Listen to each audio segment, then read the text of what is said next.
మీరు చూస్తున్నది spotlight TV. నమస్కారం. మీరు చూస్తున్నది స్పాట్లైట్ టీవీ. నేను మీ chief editor Nivas MS. Tamil Nadu దివంగత ముఖ్యమంత్రి జయలలితకు ఒక న్యాయం, ఆంధ్రప్రదేశ్ మాజీ ముఖ్యమంత్రి వైఎస్ జగన్మోహన్ రెడ్డికి మరో న్యాయమా అంటూ కాంగ్రెస్ పార్టీ సీనియర్ నేత, కేంద్ర మాజీ మంత్రి చింతామోహన్ సంచలన వ్యాఖ్యలు చేశారు. ఆదాయానికి మించిన ఆస్తుల కేసుల విచారణలో కేంద్ర ప్రభుత్వం, దర్యాప్తు సంస్థలు ఒకే విధమైన ప్రమాణాలు పాటించడం లేదని ఆయన ఆరోపించారు. ముఖ్యంగా వైఎస్ జగన్కు సంబంధించిన కేసుల విషయంలో కేంద్రం ఉదాసీనంగా వ్యవహరిస్తోందని విమర్శించారు. వైఎస్ జగన్మోహన్ రెడ్డిపై నమోదైన కేసుల విచారణను వేగవంతం చెయ్యాలని కోర్టులు చొరవ తీసుకోవాలని చింతామోహన్ కోరారు. రాజకీయ ఒత్తిళ్ల కారణంగానే కేసుల పురోగతి మందగిస్తోందని అనుమానాలు ప్రజల్లో వ్యక్తమవుతున్నాయని ఆయన అన్నారు. ఇదే సందర్భంగా రాష్ట్రంలోని కూటమి ప్రభుత్వంపైన ఆయన విమర్శలు గుప్పించారు. రాష్ట్రానికి 20 లక్షల రూపాయల కోట్ల పెట్టుబడులు తీసుకొచ్చామని ప్రభుత్వం చెబుతున్నప్పటికీ క్షేత్రస్థాయిలో అభివృద్ధి కనిపించడం లేదని వ్యాఖ్యానించారు. ముఖ్యమంత్రి చంద్రబాబు నాయుడు తన సొంత నియోజకవర్గమైన కుప్పంలో చేపట్టిన అభివృద్ధి పనులను ప్రజలకు వివరించాలని సూచించారు.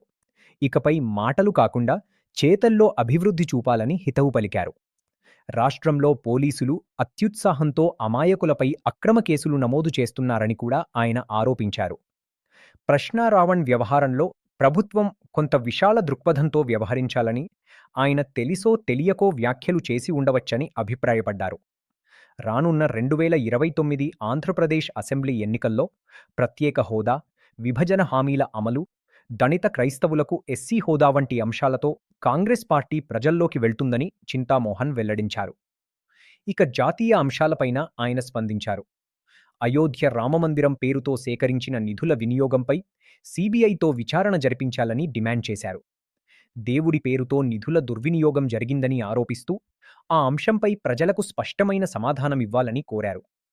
అలాగే ప్రధాని నరేంద్ర మోదీ విదేశీ పర్యటనలపైన ప్రశ్నలు లేవనెత్తారు. ఇజ్రాయిల్ పర్యటనలో ఏ అంశాలపై చర్చించారో దేశ ప్రజలకు తెలియజేయాలని అన్నారు. గాజాలో చిన్నారులు ప్రాణాలు కోల్పోతున్న నేపథ్యంలో భారత విదేశాంగ శాఖ స్పందించాల్సిన అవసరం ఉందని అభిప్రాయపడ్డారు. ఈ అంశంపై మీ అభిప్రాయాలను కామెంట్ రూపంలో తెలియజేయండి. ఇలాంటి మరిన్ని రాజకీయ విశ్లేషణలు, ప్రత్యేక కథనాలు, వాస్తవాల ఆధారిత చర్చల కోసం స్పాట్లైట్ టీవీను సబ్స్క్రైబ్ చేయండి. వీడియో నచ్చితే లైక్ చేయండి, షేర్ చేయండి. నేను మీ చీఫ్ ఎడిటర్ నివాస్ ఎంఎస్. మరో ప్రత్యేక కథనంతో మళ్ళీ కలుద్దాం. నమస్కారం.